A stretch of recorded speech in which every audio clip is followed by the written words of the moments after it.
नमस्कार। स्वागत है आप सबका राजनीति के इस अखाड़े में। मेरा नाम है अजय सेतिया। मित्रों, गालिब के उस शेर का मैं कई बार जिक्र कर चुका हूं, आज फिर कर रहा हूं।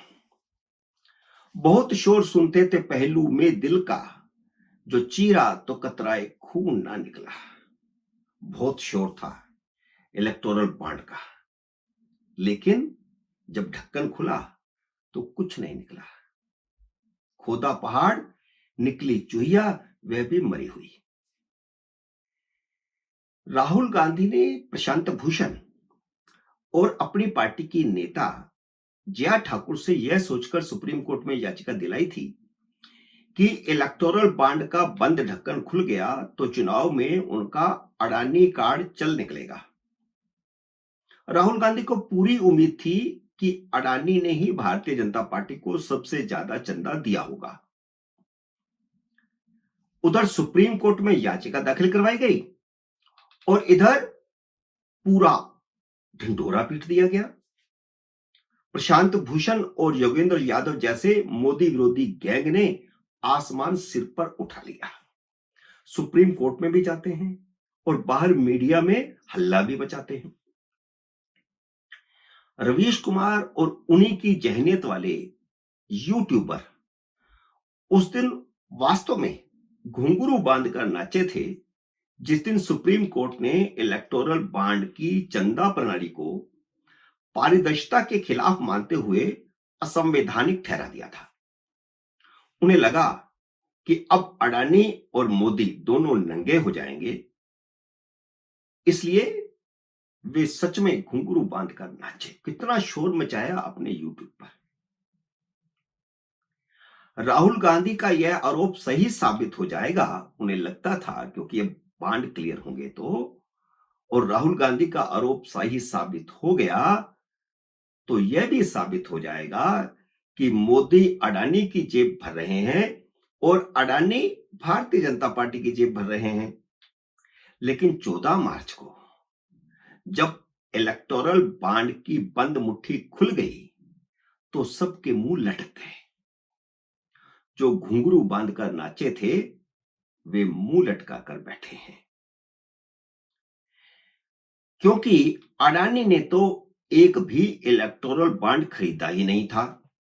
किसी पॉलिटिकल पार्टी को देने का तो सवाल ही कहां खड़ा होता है। ना ही अंबानी ने खरीदा था, ना टाटा ने खरीदा था।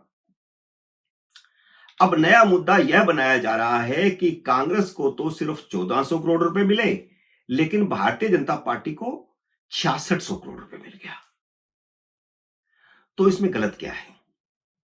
लोकसभा में भारतीय जनता पार्टी के सांसद कांग्रेस से 6 गुना है। उसे चंदा तो कांग्रेस से 5 गुना भी नहीं मिला।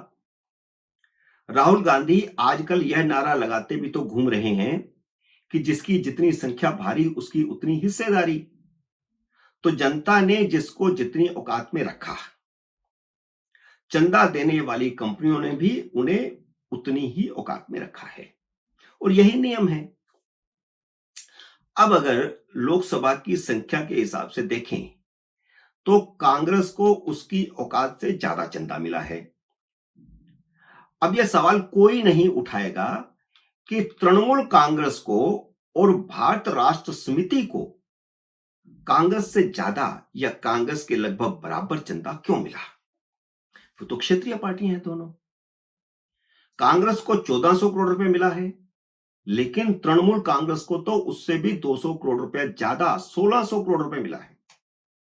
और केसीआर की भारत राष्ट्र समिति को 1200 करोड़ रुपए मिला है। नैतिकता का सवाल तो तृणमूल कांग्रेस और बीआरएस पर खड़ा होता है, जिनकी राज्यों में सरकारें थी और उन्हें चंदा ज्यादा मिला। कांग्रेस को अब भारतीय जनता पार्टी से नहीं, बल्कि अपने निकम्मे मुख्यमंत्रियों से सवाल करना चाहिए, जो पार्टी के लिए फंड नहीं जुटा सके, जो औद्योगिक घरानों को यह समझा नहीं सके कि उनकी पार्टी को भी चंदे की जरूरत है। क्या कर रहे थे अशोक गहलोत? क्या कर रहे थे भूपेश बघेल और कमलनाथ? जब ममता और केसीआर एक एक राज्य में सरकार होने के बावजूद ज्यादा चंदा पा गए, तो कांग्रेस के मुख्यमंत्री क्या झक मार रहे थे? अब अनारकी फैलाने वाले केजरीवाल के भाई प्रशांत भूषण मेगा इंजीनियरिंग पर सवाल उठा रहे हैं, जिसने 100 करोड़ रुपए के बांड खरीदे थे। अब वे फिर सुप्रीम कोर्ट जाएंगे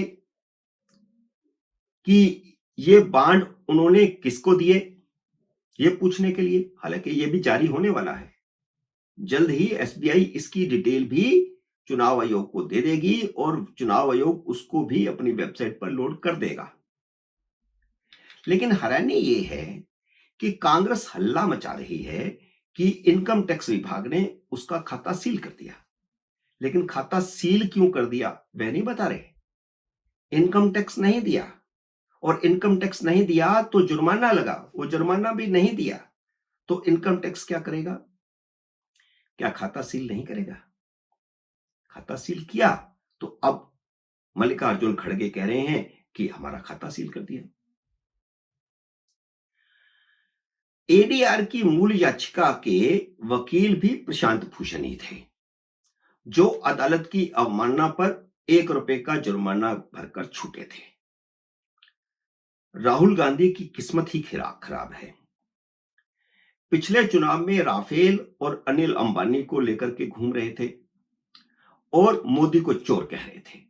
इस बार वह अडानी को मुद्दा बनाकर देश को गुमराह करने की कोशिश कर रहे थे।